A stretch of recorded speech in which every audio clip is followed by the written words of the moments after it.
Learn acting from home series की ये दूसरी वीडियो है। इसमें मैं आपको कुछ ऐसे प्रैक्टिसेस के बारे में बताऊंगा जिसको इस्तेमाल में लाकर आप घर पे रहते हुए अपनी एक्टिंग स्किल्स के ऊपर काम कर सकते हैं।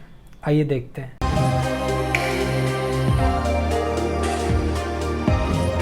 आप किसी एक्टिंग इंस्टीट्यूट से जुड़े हो, आप किसी थिएटर ग्रुप में काम करते हो, आज जो मैं प्रैक्टिसेस बताने वाला हूँ ये आपके लिए भी उतना ही ज़रूरी होने वाला है। सबसे पहली प्रैक्टिस है प्रैक्टिस पोइट्री इन 3 डिफरेंट स्टाइल्स।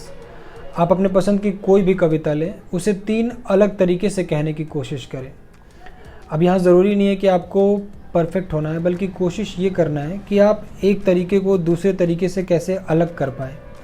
इससे ना सिर्फ आपके वेरिएशन पे काम होगा, बल्कि आपके अंदर रिदम और मीटर की समझ पैदा होगी, जिससे कि आप बहुत बड़े बड़े वाक्य को बहुत कम शब्दों में कह पाएंगे और हर बात को आप एक इम्पैक्टफुल तरीके से कह पाएंगे। चाहे वो उर्दू के गज़ल या नज़्म पढ़ें आप, चाहे वो हिंदी की कविताएं पढ़ें।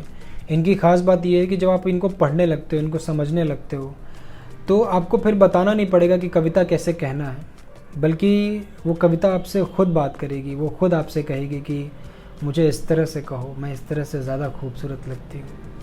तो ये ख़ास बात है कविता की। आपके अंदर वो स्किल डेवलप हो जाता है कि आप हर बात को अपने तरीके से कह सकते हो, एक अलग अंदाज में कह सकते हो। वो कहते हैं ना कि अंदाज़े बयां ही बनाती है हर बात को नई, अंदाज़े बयां ही बनाती है हर बात को नई, वरना कोई बात नई नहीं।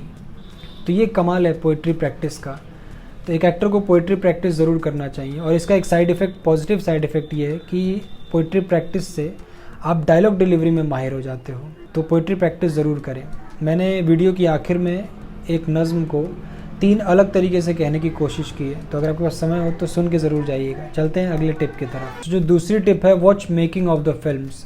जो बिहाइंड द सीन्स होते हैं, जो फिल्म की शूटिंग होती है, तो उसमें हमें बहुत कुछ सीखने को मिल सकता है। जैसे कि उसमें इंटरव्यू भी ऐड होता है, डायरेक्टर का इंटरव्यू होता है, प्रोड्यूसर का इंटरव्यू होता है, एक्टर्स के इंटरव्यू होते हैं, जिनमें वो बताते हैं कि उन्होंने पर्टिकुलर सीन कैसे डेवलप किया, उन्होंने जो कैरेक्टर था वो कैसे अचीव किया, वो जो ड्रामा था वो पूरा वो कैसे उन्होंने बनाया।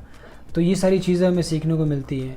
प्लस हम ये समझ पाते हैं कि एक एक्टर जो है वो ऑफ द कैमरा कैसा है और वो कैसे स्विच करता है। वो ट्रांजिशन हमें समझने को मिलता है कि उसने कैरेक्टर में कैसे स्विच किया और क्या डिफरेंसेस थे जब वो रियल में था और जब वो कैरेक्टर था।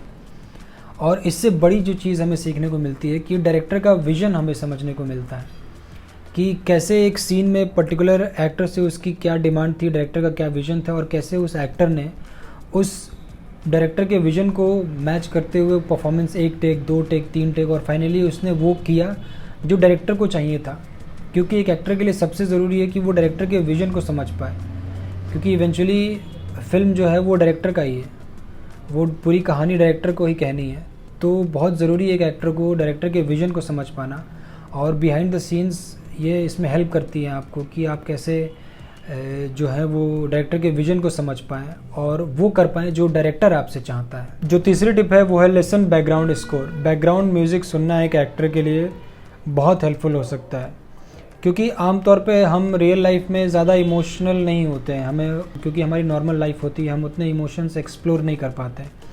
बैकग्राउंड म्यूज़िक ना सिर्फ आपके इनर इमोशंस को एक्सप्लोर करने में हेल्प करेगा, बल्कि आपकी इमेजिनेशन और स्टोरी बिल्डिंग में भी हेल्प करेगा। मैं गाने इसलिए नहीं बोल रहा हूँ क्योंकि गाने कहीं ना कहीं लिरिक्स जो होते हैं वो हमारी इमेजिनेशन को लिमिटेड कर देती हैं। सपोज जैसे अगर गाने में है कि 4 बज गए और पार्टी अभी बाकी है, तो आप इसी के इर्द गिर्द सोच पाओगे। लेकिन म्यूज़िक आप अलग अलग तरीके की जब सुनोगे, सपोज़ आपने हॉरर म्यूज़िक सुना, सैड म्यूज़िक सुना, एडवेंचरस म्यूज़िक सुना, तो मिस्टीरियस म्यूज़िक सुना, तो इस तरह की म्यूज़िक जब आप सुनोगे तो अलग एक स्टोरी बिल्ड होगी आपके दिमाग में, एक अलग इमेजिनेशन से अलग थॉट डेवलप होंगे, इनर इमोशंस, अलग अलग तरीके के इमोशंस एक्सप्लोर होंगे जो रियल लाइफ में हम शायद कभी महसूस ना कर पाएँ। और म्यूज़िक कैरेक्टर डेवलपमेंट में भी बहुत हेल्प कर सकता है। पर एक बात का ध्यान रखें कि कभी आप म्यूज़िक पे कैरेक्टर के लिए डिपेंडेंट ना रहें।